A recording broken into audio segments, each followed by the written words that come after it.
जलवा लेके सीता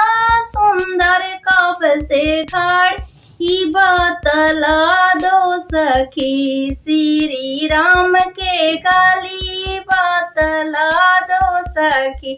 श्री राम के गली जहाँ कदम के गाछ वहाँ अनार के काली जहाँ कदम के गाछ वहाँ अनार के गली वहाँ देखिया सखी श्री राम के गली वहाँ देखी सखी श्री राम के गली भजन लेके सीता